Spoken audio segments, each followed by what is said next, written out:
اعوذ باللہ من الشیطان الرجیم، بسم اللہ الرحمن الرحیم۔ اللہم فقہنا فی الدین، یا اللہ ہمیں دین کی سمجھ بوجھ عطا فرما، آمین یا رب العالمین۔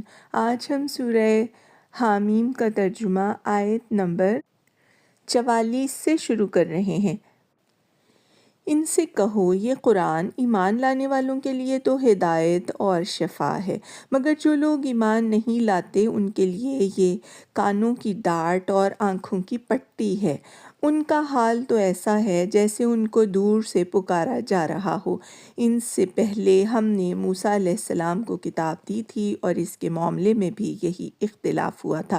اگر تیرے رب نے پہلے ہی ایک بات طے نہ کرتی ہوتی تو ان اختلاف کرنے والوں کے درمیان فیصلہ چکا دیا جاتا، اور حقیقت یہ ہے کہ یہ لوگ اس کی طرف سے سخت اضطراب انگیز شک میں پڑے ہوئے ہیں۔ جو کوئی نیک عمل کرے گا اپنے ہی لیے اچھا کرے گا، جو بدی کرے گا اس کا وبال اسی پر ہوگا، اور تیرا رب اپنے بندوں کے حق میں ظالم نہیں ہے۔ اس ذات کا علم اللہ ہی کی طرف راجع ہوتا ہے، وہی ان سارے پھلوں کو جانتا ہے جو اپنے شگوفوں میں سے نکلتے ہیں۔ اسی کو معلوم ہے کہ کون سی مادہ حاملہ ہوئی ہے اور کس نے بچہ جنا ہے۔ پھر جس روز وہ ان لوگوں کو پکارے گا کہ کہاں ہیں میرے وہ شریک، یہ کہیں گے ہم عرض کر چکے ہیں، آج ہم میں سے کوئی اس کی گواہی دینے والا نہیں ہے۔ اس وقت وہ سارے معبود ان سے گم ہو جائیں گے جنہیں یہ اس سے پہلے پکارتے تھے، اور یہ لوگ سمجھ لیں گے کہ ان کے لیے اب کوئی جائے پناہ نہیں ہے۔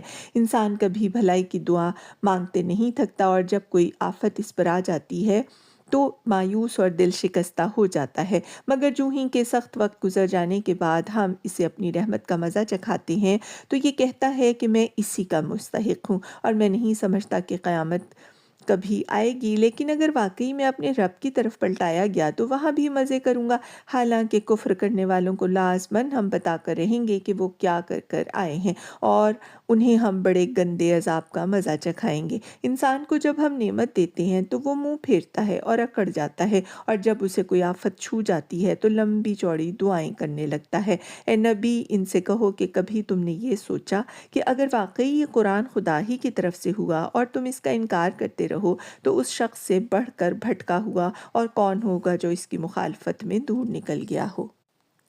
عنقریب ہم ان کو اپنی نشانیاں آفاق میں بھی دکھائیں گے اور ان کے اپنے نفس میں بھی، یہاں تک کہ ان پر یہ بات کھل جائے گی کہ یہ واقعی قرآن برحق ہے۔ کیا یہ بات کافی نہیں ہے کہ تیرا رب ہر چیز کا شاہد ہے؟